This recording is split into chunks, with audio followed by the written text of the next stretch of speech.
Director Fede Alvarez has issues, but good issues. Becoming the protege to horror master Sam Raimi, the way JJ wanted to be for Spielberg, he has been able to craft some of the most intense movies of the past years.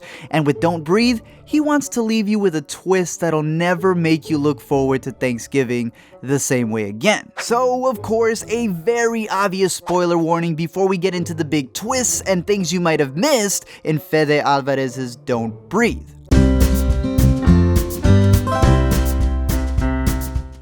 So, like I said, I think this dude is pretty legit. He definitely knows how to create suspense and leaves you shaking more than a found footage movie after he's freaked you out for 90 minutes. But as we get into the story, we might see things that will make this movie go from Don't Breathe to Don't Think. I get the argument that it's just a movie, but to me, it's just that.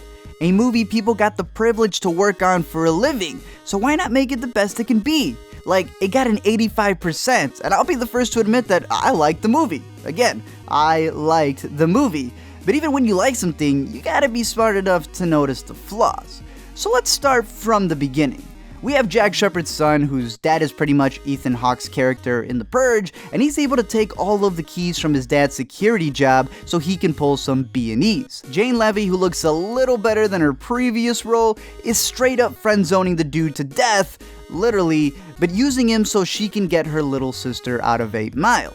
Then there's a guy literally named Money who acts just like Jared Leto in Panic Room. The big heist that they set up in the movie is kind of like Netflix's Hush, except the dude's a blind vet who has millions of dollars in a house, including a prisoner. But it is kind of bogus that he lives on Buena Vista Street, considering that means good vision in Spanish. However, these kids ignore the fact that this man owns the beast, or that they're with a dude who literally is peeing out evidence. Like the crime scene today. Yeah. If the man had ejaculated and then punched you in the face, we'd have a real good shot at catching him. And instead walk right into a home invasion movie in reverse. And like I said, the thing is tense. Stephen Lang was like, screw cable, I'll take both my eyes out and play Wolverine as he hunts these kids down in this maze of a house. But amidst of all the tension, I would keep hearing a go off in my head as I question why Lang could smell the shoes under the kitchen table, but couldn't smell Rocky's feet when she was right next to him. There was even points where they mention and show the windows being fully barred, and then a character just gets thrown out of that same window. Don't get me wrong, the movie still had me breaking Michael Phelps records as I held my breath until we got to the bigger reveals. I personally was straight up rooting for my boy to take these kids out until the movie throws something at you that makes you just completely hate the man. As the unspoilerific trailer shows you, he has a prisoner in his basement, which he first believes is the reason why they broke in.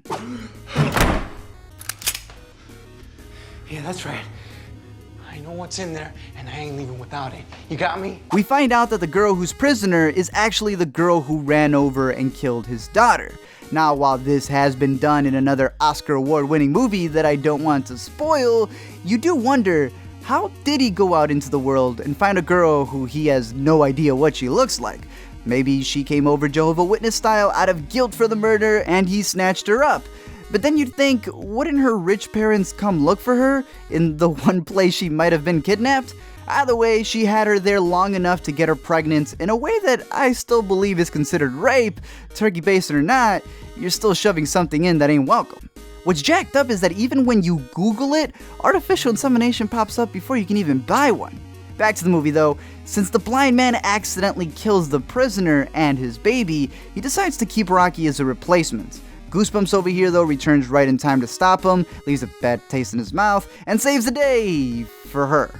At this point, you kinda know where it's going to go since the movie pulls a casino and starts off with the ending where he drags her back to his house, but then they decide to drag it on for a bit until she one-ups him by turning on the house alarm, which he, I don't know how, forgot the code for, and then she fatalities him into the basement. She then escapes with the money and straight up kidnaps her own sister as they leave for California. Here's the thing though, there's actually an alternate ending that got cut out, and that deleted scene is actually already out there in the freaking trailer. As we see in the end, the blind man does survive, but he doesn't tell the police about Rocky because, as we see with this scene right here, he plans on going after her. But the thing is, while the Detroit police may not be the finest, I highly doubt they'd ignore Rocky's blood, which is all over the place, the empty safe that was left wide open, and, oh yeah, the torture chamber this dude has in the basement. Again, it's a fun movie and I enjoyed it, but I think they themselves noticed that while they were editing, and that's why they took out that scene. Does that mean that there'll be a sequel? You never really know, but personally, I think Alvarez is a fantastic director who can definitely evoke emotion, but thrives off of new projects. So while the twist definitely leaves you talking about the movie, it does kind of feel like it was there just so you can hate the guy and to make sure you're rooting for the protagonists, who again are thieves. One thing that can't be argued though, is don't mess with Stephen Lang. Seriously, just give him cable. Thank you guys for watching this video, and as always, I'm curious to know your thoughts. Are you close to your turkey baster? Would you take it to go see this movie a second time? How would you describe the ending to it? We can discuss all that and more down below in the comments section, but until next time, breathe in, keep watching movies, and I'll see you guys next time.